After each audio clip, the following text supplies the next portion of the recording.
प्रधानमंत्री मोदी और राहुल गांधी के नामांकन का एक तुलनात्मक विश्लेषण दिखाते हैं। 3 मई को जब राहुल गांधी ने उत्तर प्रदेश की रायबरेली सीट से अपना नामांकन भरा था, तब रिटर्निंग ऑफिसर के दफ्तर में उनके साथ उनकी मां सोनिया गांधी, बहन प्रियंका गांधी वाड्रा, उनके पति रॉबर्ट वाड्रा और कांग्रेस पार्टी के अध्यक्ष मल्लिकार्जुन खड़गे मौजूद थे। तस्वीरें आपके सामने हैं, आप देखिए।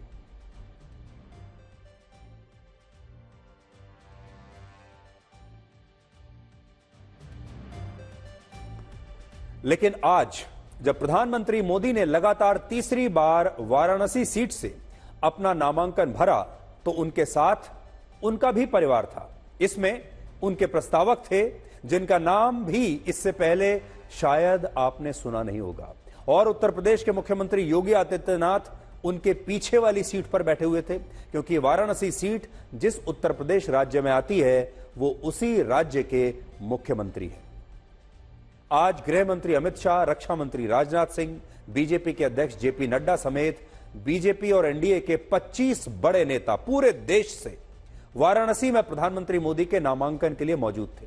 लेकिन इनमें से एक भी नेता नामांकन कक्ष में नहीं आया, क्योंकि बीजेपी में सब कुछ एक प्रक्रिया के हिसाब से होता है जिसका सभी नेता पालन करते हैं।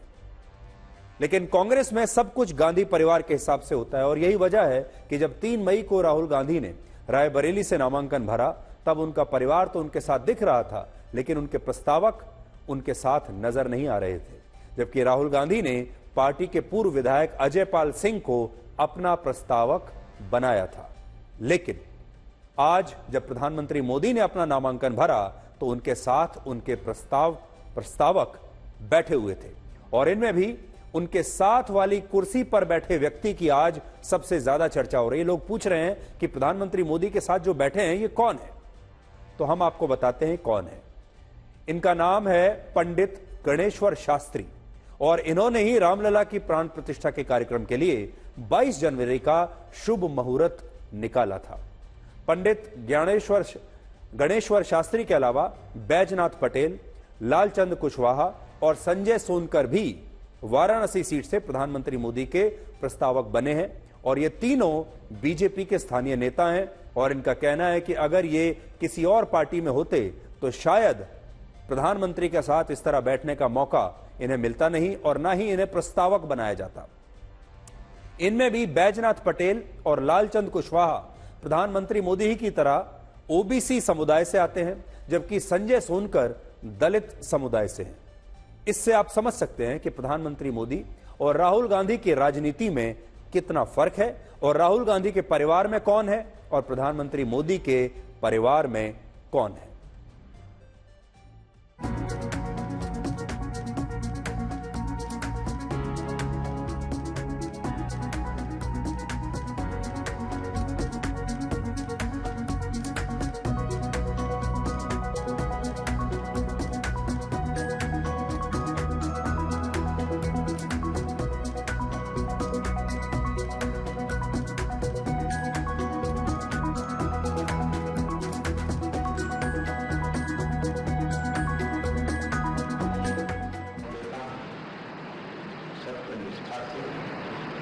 प्रतिज्ञा करता हूं कि मैं विधि द्वारा स्थापित भारत के संविधान के प्रति सच्ची श्रद्धा और निष्ठा रखूंगा, और मैं भारत की एकता और अखंडता अक्षुण्ण रखूंगा।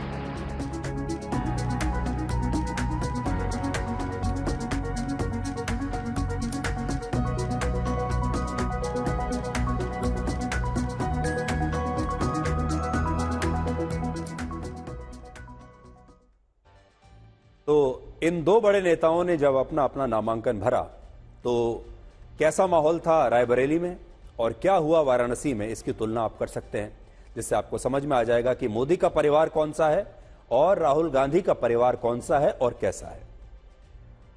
राहुल गांधी प्रधानमंत्री मोदी को शहंशाह कहते हैं, और प्रधानमंत्री मोदी राहुल गांधी को शहजादा कहकर अक्सर अपने भाषणों में पुकारते हैं। तो ये जो लड़ाई है या ये जो तुलना है, ये शहंशाह और शहजादे की है। लेकिन आज आपको ये भी देखना चाहिए कि शहंशाह और शहजादे दोनों के पास ही आखिर धन कितना है, इनकी तिजोरी में क्या है। तो इसलिए अब हम आपको प्रधानमंत्री मोदी और राहुल गांधी के चुनावी एफिडेविट का एक तुलनात्मक विश्लेषण दिखाएंगे। अपने दर्शकों को हम ये बता दें कि जब आप चुनाव लड़ते हैं तो आपको अपना एक एफिडेविट भी दायर करना होता है, जिसमें आपको अपने बारे में सारी जानकारी सही बतानी होती है। आपके बारे में, आपके ऊपर कुल मिलाकर कितने कानूनी मामले चल रहे हैं वो आपको बताना होता है, आपके पास कितनी संपत्ति है, ये सारी चीजें, सारी डिटेल्स आपको बतानी होती हैं चुनाव आयोग को। और जिस दिन नामांकन भरा जाता है, असल में हम लोगों को देश के बड़े बड़े नेताओं के बारे में उसी दिन सबसे ज्यादा जानकारी मिलती है, क्योंकि उन्हें अपने एफिडेविट में ये घोषणा करनी पड़ती है, डिक्लेयर करना पड़ता है कि उनके पास कितना पैसा है, बैंक में कितना पैसा है, कितने मकान हैं, कितनी गाड़ियां हैं, कितना सोना चांदी है, कितनी संपत्ति है। तो जिस दिन ये एफिडेविट दायर होते हैं उस दिन इनकी बड़ी चर्चा होती है। तो प्रधानमंत्री मोदी ने जो अपने एफिडेविट में अपने बारे में जानकारी लिखी है, उसके मुताबिक उनके पास कुल मिलाकर 3,02,06,000 रुपए की संपत्ति है, जबकि राहुल गांधी के पास 20,38,00,000 रुपए की संपत्ति है। वित्त वर्ष 2022 और 23 में प्रधानमंत्री मोदी की सालाना आय 23,56,000 रुपए थी, जबकि इसी वित्त वर्ष में राहुल गांधी की सालाना आय 1,02,00,000 रुपए थी। प्रधानमंत्री मोदी की आय के सिर्फ दो स्रोत हैं, यानी इतना पैसा जो उनके पास आ रहा है कहां से आ रहा है, इसके दो स्रोत हैं, दो सोर्स। पहला है उनकी तनख्वाह और दूसरा है बैंक और दूसरे वित्तीय संस्थानों में जमा उनके पैसे पर मिलने वाला ब्याज। यानी हमारे देश में भी अगर आप देखें, ज्यादातर जो मध्यम वर्गीय परिवार हैं या जो लोअर मिडिल क्लास फैमिलीज हैं, उनके पास आय का क्या जरिया होता है, एक उनकी अपनी तनख्वाह और दूसरा अगर उनके पास बैंक में कुछ पैसा जमा है तो उस पर जो ब्याज मिलता है वो उनका। और प्रधानमंत्री मोदी के भी यही स्रोत के दो आय हैं, क्योंकि वो खुद एक सरकारी कर्मचारी हैं। सरकारी कर्मचारी से कहने का मतलब वो प्रधानमंत्री हैं, प्रधानमंत्री के तौर पर उन्हें तनख्वाह मिलती है हर महीने। इससे पहले वो इतने वर्षों तक मुख्यमंत्री रहे हैं, वहां भी उन्हें हर महीने तनख्वाह मिलती थी। और ये पूरी तनख्वाह इतने वर्षों की, जो लगभग 25 साल से वो तनख्वाह ले रहे हैं, ये उनका पूरी जमा पूंजी जो है वो उसके आधार पर है। जबकि राहुल गांधी किसी भी प्रकार की कोई नौकरी नहीं करते, उनके पास कोई नौकरी नहीं है। लेकिन राहुल गांधी की जो आमदनी है उसके कई स्रोत हैं, तो आज वो स्रोत भी आपको बताते हैं। राहुल गांधी सैलरी के अलावा अलग अलग बिल्डिंग्स और प्रॉपर्टी से हर महीने उन्हें किराया मिलता है। सैलरी तो उन्हें क्या मिलती होगी, सैलरी तो उनके पास अभी है नहीं, क्योंकि वो अभी कोई ऐसी नौकरी नहीं कर रहे हैं। रॉयल्टी से पैसा उनको आता है, बैंक से मिलने वाला ब्याज उनकी एक इनकम है। इसके अलावा बॉन्ड्स, म्यूचुअल फंड्स और शेयर से भी राहुल गांधी को आमदनी होती है। तो उनके जो है मल्टीपल सोर्सेज ऑफ इनकम है। तो दोनों में अगर आप देखेंगे तो प्रधानमंत्री मोदी, जिनको वो शहंशाह कहते हैं, उनकी जो स्ट्रक्चर है पूरा आय का, वो बिल्कुल ऐसा ही है जैसे एक मध्यम वर्गीय परिवार का होता है, यानी सैलरी और बैंक में जमा पैसे पर ब्याज। राहुल गांधी का जो पूरा पोर्टफोलियो अगर आप देखेंगे, वो ऐसे व्यक्ति का है जो अपर मिडिल क्लास या अमीर वाली जो श्रेणी होती है, उसमें लोग बहुत सारी जगहों पर पैसा इन्वेस्ट करके रखते हैं और उन्हें बहुत सारी जगहों से पैसा मिलता है। प्रधानमंत्री मोदी के पास न तो कोई अपनी निजी संपत्ति है और न ही विरासत में उन्हें कोई भी किसी प्रकार की कोई संपत्ति मिली है। लेकिन राहुल गांधी के पास विरासत में काफी संपत्ति उन्हें मिली है। राहुल गांधी के पास 11 करोड़ रुपए से ज्यादा की जमीन, फार्म हाउस, कई फ्लैट्स और 2 कमर्शियल बिल्डिंग्स हैं, जिनसे उन्हें हर साल लाखों रुपए किराए के तौर पर मिलते हैं। प्रधानमंत्री मोदी के पास अपनी कोई खुद की गाड़ी नहीं है और राहुल गांधी के पास भी अपनी खुद की कोई गाड़ी नहीं है। प्रधानमंत्री मोदी के पास सोने की 4 अंगूठियां हैं, जिनकी कीमत है 2,67,000 रुपए, जबकि राहुल गांधी के पास 4,20,000 रुपए का सोना है। प्रधानमंत्री मोदी के नाम पर 2 बैंक अकाउंट हैं, जिनमें एक बैंक खाते में 73,000 रुपए हैं और दूसरे बैंक खाते में सिर्फ 7,000 रुपए जमा है, जबकि राहुल गांधी के 2 बैंक खातों में 26,25,000 रुपए जमा है। प्रधानमंत्री मोदी के पास 52,920 रुपए कैश है, नकद, जबकि राहुल गांधी के पास 55,000 रुपए कैश है। और प्रधानमंत्री मोदी ने शेयर्स और म्यूचुअल फंड्स में कोई पैसा निवेश नहीं किया है, जबकि राहुल गांधी ने शेयर्स में और म्यूचुअल फंड्स के अलावा गोल्ड बॉन्ड्स में भी 15,21,000 रुपया निवेश किया है।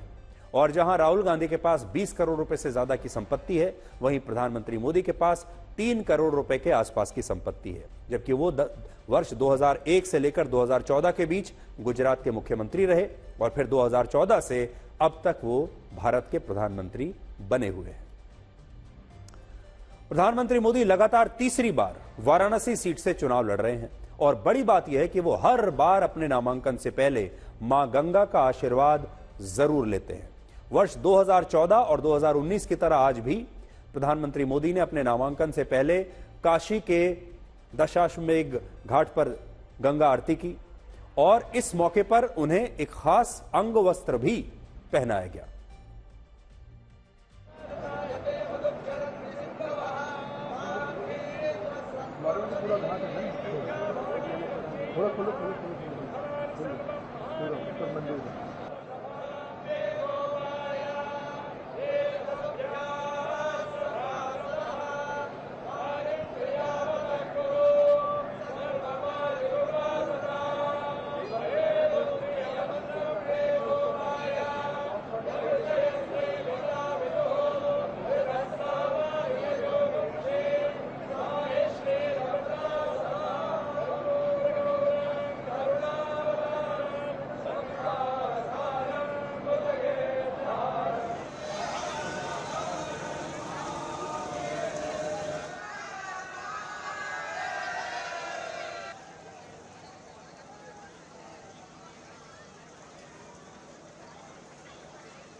गंगा आरती के बाद प्रधानमंत्री क्रूज से नमो घाट पहुंचे, जहां उन्होंने काल भैरव मंदिर में पूजा अर्चना की और हर बार की तरह नामांकन भरने से पहले भगवान काल भैरव का उन्होंने आशीर्वाद लिया।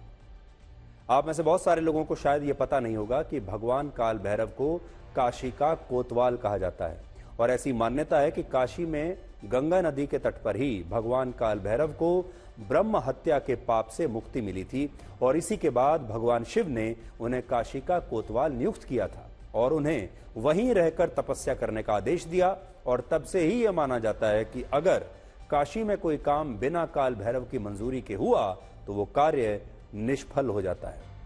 और क्योंकि भगवान काल भैरव को काशी का कोतवाल कहा जाता है, इसीलिए काशी के पुलिस थानों में भी कोतवाल की कुर्सी पर उनकी प्रतिमा रखकर उनकी पूजा की जाती है।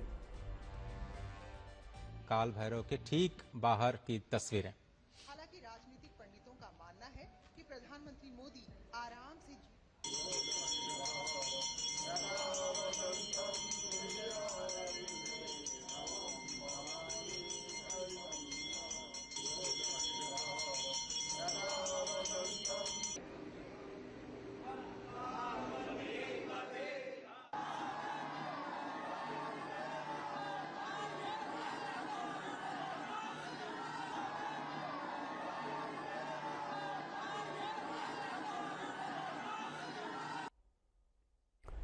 प्रधानमंत्री मोदी के नामांकन के लिए आज बीजेपी और एनडीए के 25 बड़े नेता वाराणसी में मौजूद थे, जो देश के अलग अलग हिस्सों से आए थे।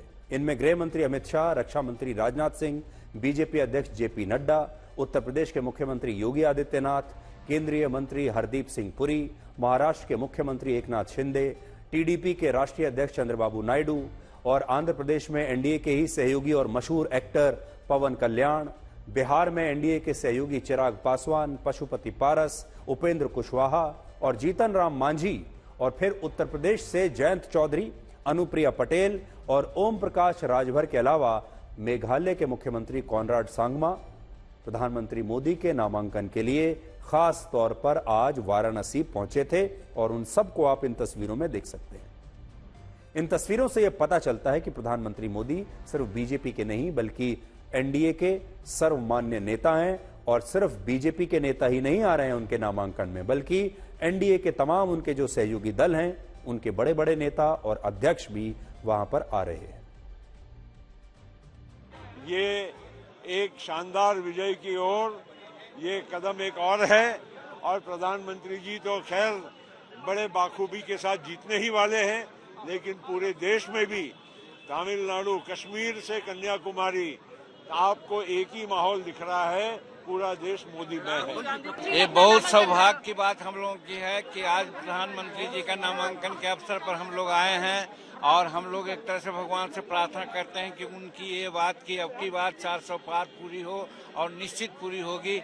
इसीलिए हम लोग सब आए हैं, सब आशीर्वाद देने के लिए और भगवान से प्रार्थना करने के लिए। माहौल तो आप देख रहे हैं, ये लोगों में क्या उत्साह है, क्या जोश है, जल्लोष है और मोदी जी के प्रति जितना सम्मान दिख रहा है, आदर दिख रहा है, इससे साफ है कि 2014, 2019 का सब रिकॉर्ड टूटेगा।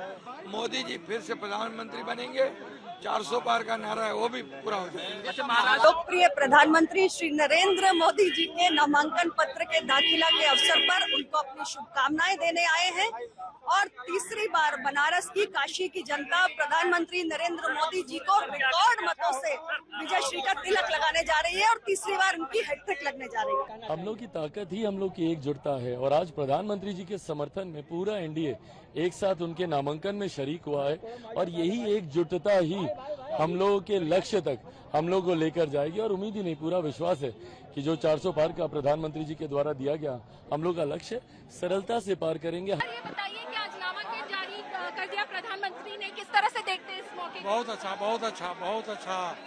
ये बनारस का सौभाग्य है, माननीय प्रधानमंत्री जी नामांकन करने आए। वाराणसी तो आके हमेशा अच्छा लगता है और यहाँ बहुत काम हुआ है, बनारस के लोगों ने देखा है उस काम को और महसूस किया। आपको कोई भी आएगा महसूस करेगा और यहाँ एक तरफा माहौल चुनाव में भी दिखाई देगा। पिछली बार जो मैंडेट मिला है, जो मार्जिन की जीत थी, वो इस बार और बढ़ेगी। तो ये है प्रधानमंत्री मोदी का परिवार, उन सब से हमने आज आपका परिचय करवाया। अब ये देखिए कि वाराणसी में 400, अब की बार 400 पार का नारा तो चल ही रहा है, लेकिन इसके अलावा अब की बार 6 लाख पार का नारा भी लगाया जा रहा है। वर्ष 2014 में जब प्रधानमंत्री मोदी ने पहली बार यहां से चुनाव लड़ा था, तब उन्हें 56.4% वोट मिले थे और उन्होंने अरविंद केजरीवाल को 3,71,000 वोटों से हराया था। बहुत सारे लोग ये बात भूल गए होंगे कि 2014 में अरविंद केजरीवाल प्रधानमंत्री मोदी के सामने चुनाव लड़ने के लिए आए थे और तब अरविंद केजरीवाल 3,71,000 वोटों से हारे थे।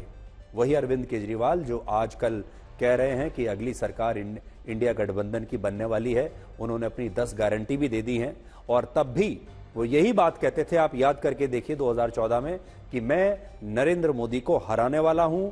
वाराणसी में जो पूरी हवा है वो प्रधानमंत्री मोदी के पक्ष में नहीं बल्कि मेरे पक्ष में है, ऐसा दावा तब अरविंद केजरीवाल किया करते थे। और फिर कितनी बुरी तरीके से हारे, यहां आंकड़े आपको बता रहे हैं। फिर 2019 में प्रधानमंत्री मोदी को और ज्यादा वोट मिले। इस बार 63.6% वोट उन्हें मिले और उन्होंने 4,79,000 वोटों के अंतर से समाजवादी पार्टी के उम्मीदवार को हराया।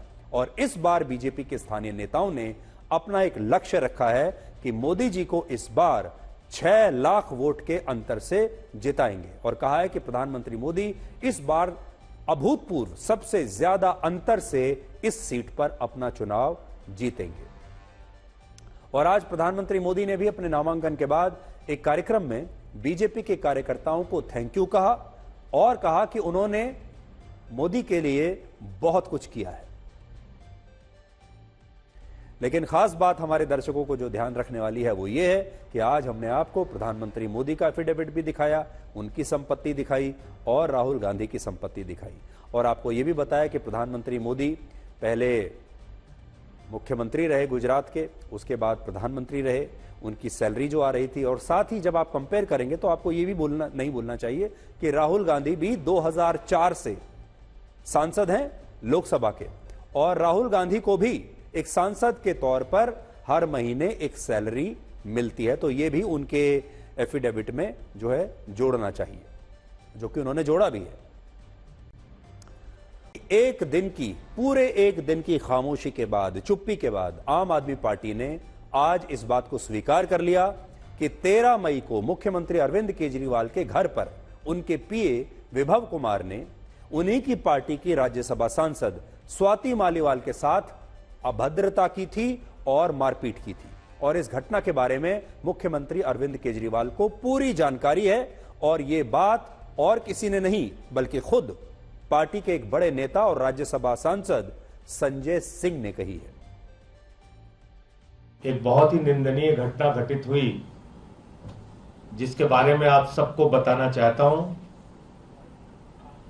कल सुबह अरविंद केजरीवाल जी के आवास पर स्वाति मालीवाल जी मिलने के लिए पहुंची थी, ड्राइंग रूम में इंतजार कर रही थी। इस बीच विभव कुमार जी वहां पे आते हैं और उन्होंने स्वाति मालीवाल जी के साथ बहुत बदतमीजी की, अभद्रता की। अरविंद केजरीवाल जी ने पूरी घटना को संज्ञान में लिया है और इस पूरे मामले में सख्त कार्रवाई करने को कहा है। यानी मुख्यमंत्री अरविंद केजरीवाल के घर पर स्वाति मालीवाल के साथ बदतमीजी हुई है, अभद्र व्यवहार हुआ है और इसका मतलब यह सही है कि उन्होंने वहां से दिल्ली पुलिस को फोन किया था और बाद में वो दिल्ली पुलिस के एक थाने में भी गई थी। स्वाति मालीवाल के पूर्व पति नवीन जयहिंद ने आरोप लगाया है कि संजय सिंह इस घटना से जुड़ी जानकारियां छिपा रहे हैं और वो ये नहीं बता रहे कि स्वाति मालीवाल पर हुआ हमला सुनियोजित था और स्वाति मालीवाल की जान को खतरा है। जो स्वाति के साथ ये घटना हुई है, ये पूरी साजिशन घटना हुई है, पूरी साजिश के तहत घटना हुई है और उसको अब डराया धमकाया जा रहा है और उसके साथ कुछ भी हो सकता है। ये भी मैं जानकारी के लिए आपको बता देता हूँ। जिस वैभव का नाम आ रहा है कि उसने मारपीट की है, उसकी तो औकात ही नहीं है को तेज आवाज में भी बोल जाए। वो किसके सारे पर के रहा है वो तो वही बताओगी। सारी चीज तो मैं नहीं बता सकता इब्बे, जब तक वो खुद नहीं बताओगी। तो मिस्टर एमपी संजय सिंह, तेरे को सब कुछ पता है, झूठ ना बोले, एक्टिंग मत तारे। ये एक्टिंग तारने से थोड़ी आत्मा होगी। मैं बोलूंगा जब तो समझ में आ जाएगा अच्छी लड़ा। बाकी तुमने सारी बात का बेरा है, जो साजिश है, जो षड्यंत्र हुए हैं। अभी जो सज्जन आपके सामने बात कर रहे थे, ये स्वाति मालीवाल के पूर्व पति हैं, आम आदमी पार्टी में भी रह चुके हैं और ये बहुत सारी बातें जरूर ऐसी जानते होंगे जो हम और आप नहीं जानते। नवीन जयहिंद एक लंबे समय तक उन्होंने आम आदमी पार्टी में काम किया है और वो बहुत सारी बातें उनको ऐसी पता हैं जो कि अगर वो अपना जब मुंह खोलेंगे तो बहुत सनसनी फैला सकते हैं। स्वाति मालीवाल इस समय कहां है, इसकी किसी को कोई जानकारी नहीं है और हर कोई इसी बात पर हैरान है कि जब से यह घटना हुई है तब से अचानक स्वाति मालीवाल अंडरग्राउंड कैसे हो गई हैं।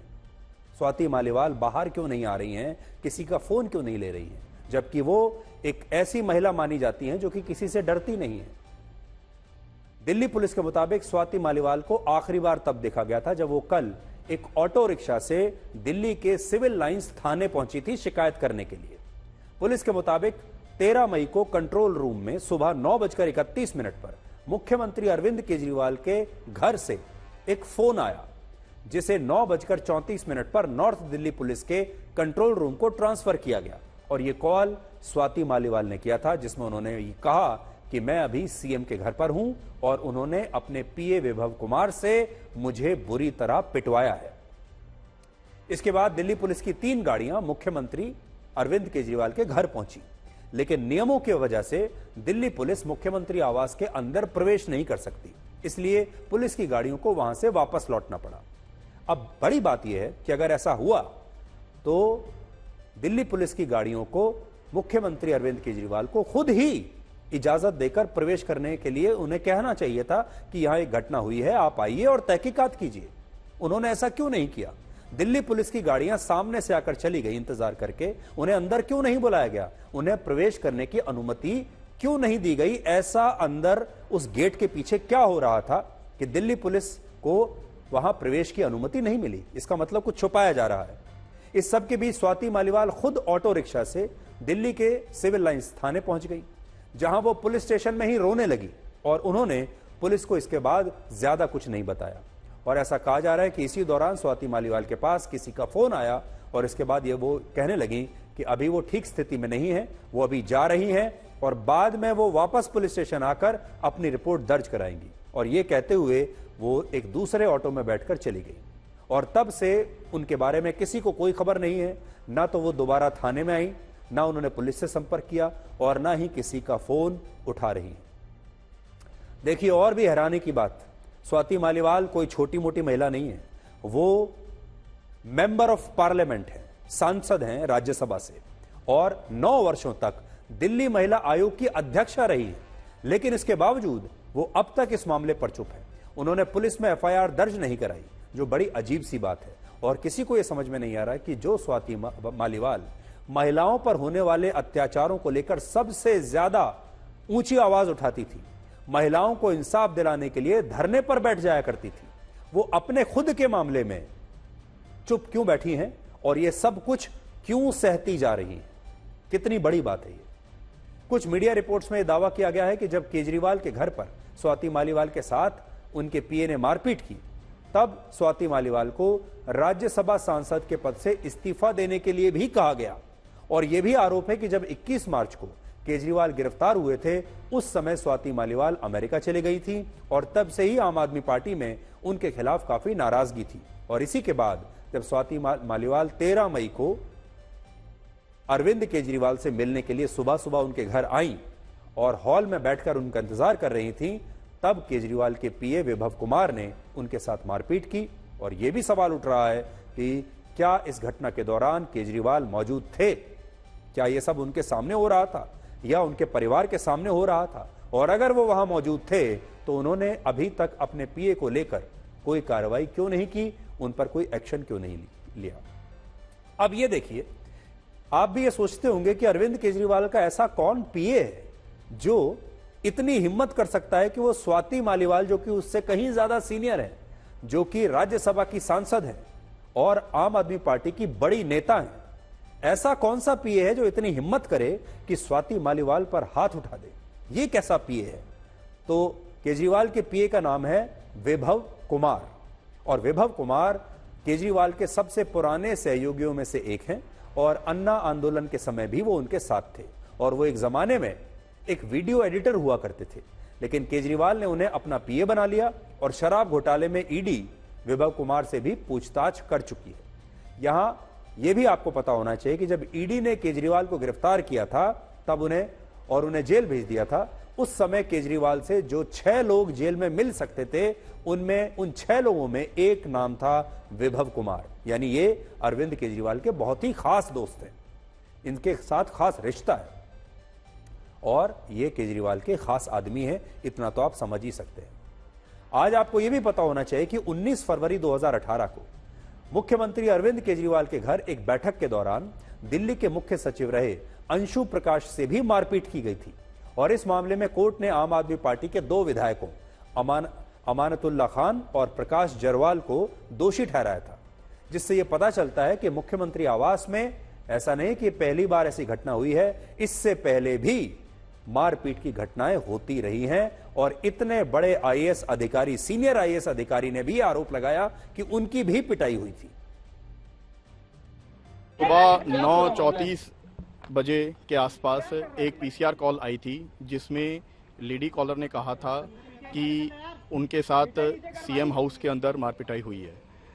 इसके बाद लोकल पुलिस ने इस कॉल पर रेस्पॉन्ड किया। कुछ देर बाद MP madam Swati Maliwal ji police station civil lines आई, जहां से वो बिना कंप्लेंट दिए चली गई। इस मामले में अभी तक हमें कोई रिटर्न कंप्लेंट नहीं मिली। देखिए, बहुत स्पष्ट दिखता है कि नारी शक्ति आम आदमी पार्टी में सुरक्षित नहीं। अगर डीसीएम की, दिल्ली कमीशन फॉर वुमेन की, अगर पूर्व अध्यक्ष अगर उसमें है और राज्यसभा की सांसद वो सुरक्षित नहीं मुख्यमंत्री के घर में, तो प्रश्न ये उठता है, पिटाई परिवार ने करवाई या पार्टी ने, पीए ने की कि किसी और ने की? अब ये सवाल खड़ा होता है। कुछ लोग परिवार के भी अब राजनीति में आते आगे दिखते हैं, तो क्या है तनाव ये बढ़ता जाएगा जब वापस अरविंद केजरीवाल जी 2 तारीख को जेल वापस जाएंगे।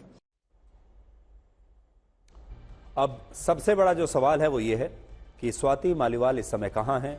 वो बाहर आकर सार्वजनिक रूप से इस घटना के बारे में क्यों नहीं बोल रही हैं, वो चुप क्यों हैं, अपने ऊपर जो उनका अत्याचार हुआ है उसे लेकर वो खामोश क्यों हैं।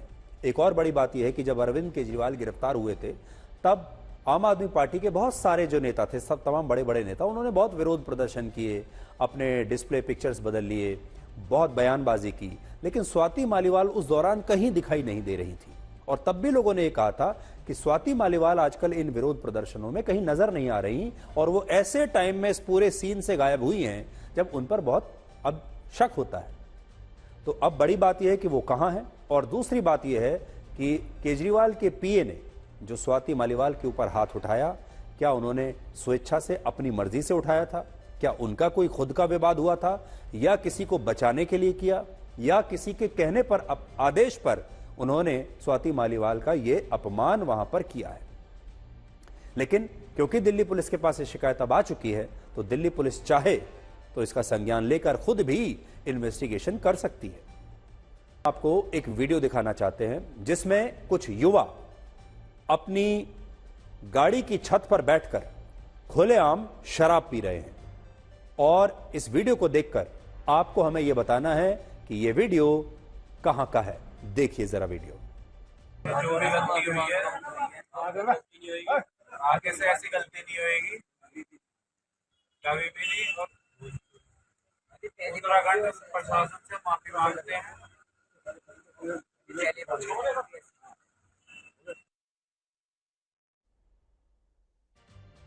तो ये वीडियो सोनप्रयाग का है, जैसे अभी आपने देख लिया। आपको एक बार को ये लगा होगा कि ये किसी मसूरी, शिमला या मनाली जैसे हिल स्टेशन का वीडियो है जहां पर युवा गए हुए हैं, वो एंजॉय कर रहे हैं, शराब पी रहे हैं। आजकल युवाओं में ये बड़ा शौक है कि वो एसयूवी खरीद लेते हैं और ख़ास तौर पर थार जो गाड़ी है वो खरीद लेते हैं और उसके बाद इस तरीके से इस गाड़ी को बदनाम करते हैं।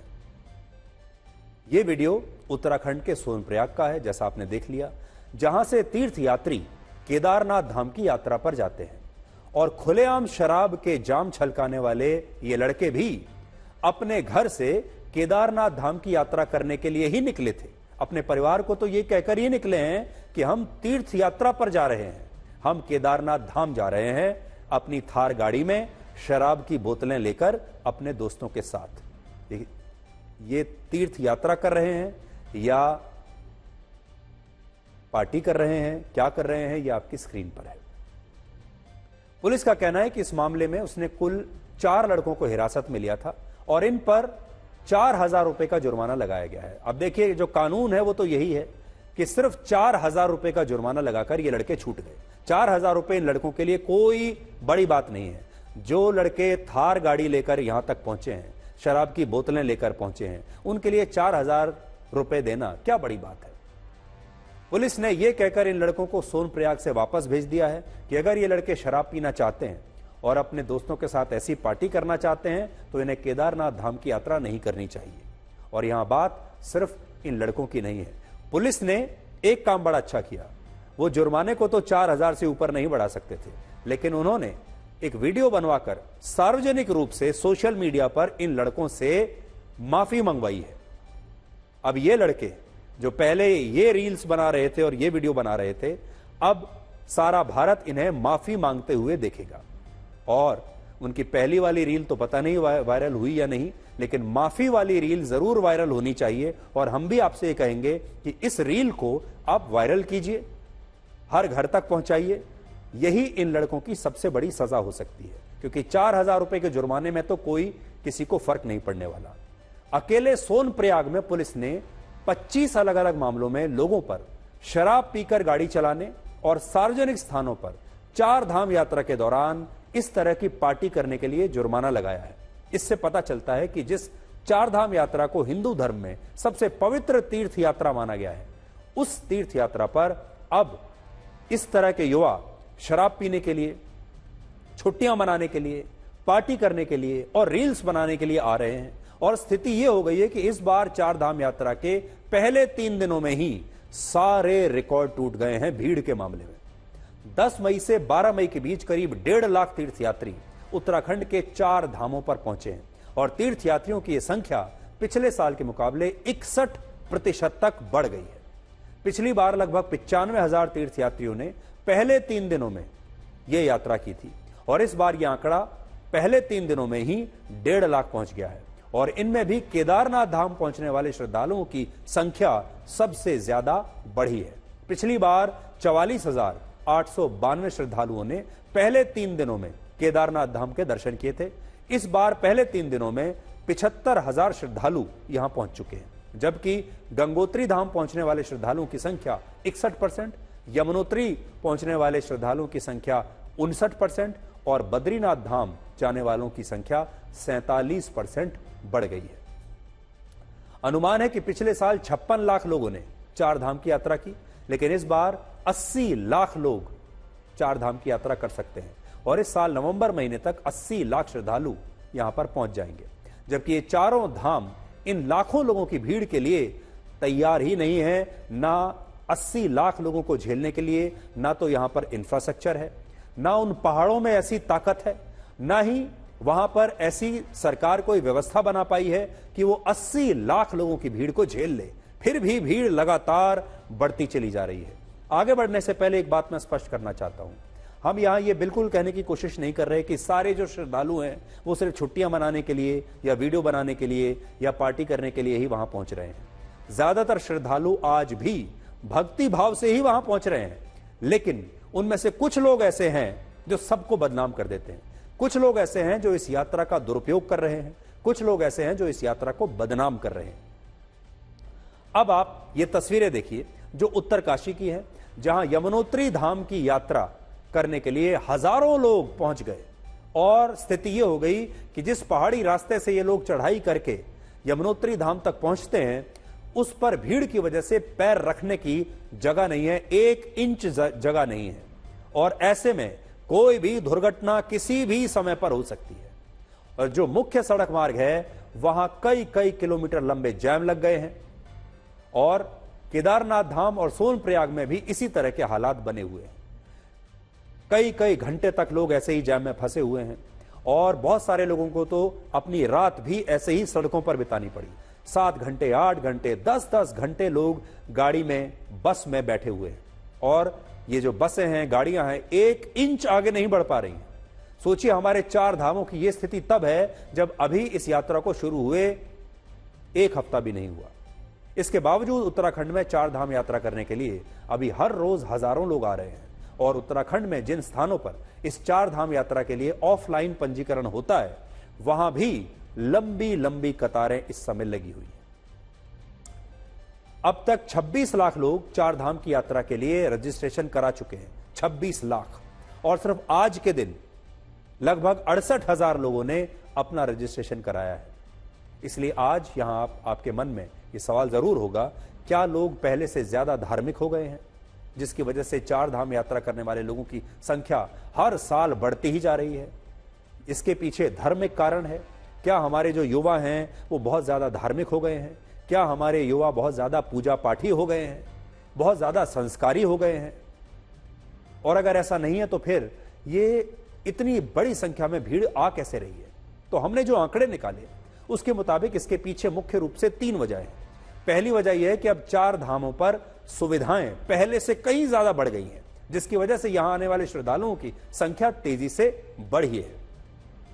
उदाहरण के लिए 1995 में हमारे देश में सिर्फ 75 लाख लोग भी पूरे साल केदारनाथ यात्रा पर नहीं आ पाते थे, सिर्फ 75 लाख, माफ कीजिएगा 75,000। इसकी बड़ी वजह यह थी कि तब केदारनाथ में इतनी सुविधाएं नहीं थी, लोगों को इससे भी मुश्किल पगडंडियों से चढ़ाई करके केदारनाथ तक पहुंचना होता था और यह यात्रा बहुत मुश्किल मानी जाती थी और इतनी मुश्किल थी यह यात्रा, ये परीक्षा की तरह होती थी और जो श्रद्धालु दिल से वहां पूरे श्रद्धा भाव से पहुंचना चाहते थे सिर्फ वही लोग जाते थे, बाकी के लोग नहीं जाते थे।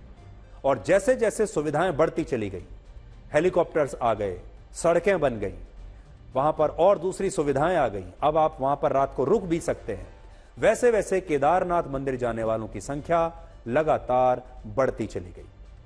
1997 में 61,000 लोगों ने केदारनाथ की यात्रा की, 2005 में संख्या 3,90,000 हुई, 2012 में 5.5 लाख, 2018 में 7,32,000, 2019 में 10 लाख, 2022 में 15,63,000 और 2023 में 20 लाख लोगों ने केदारनाथ धाम की यात्रा की थी और इस बार यह संख्या बढ़ जाएगी।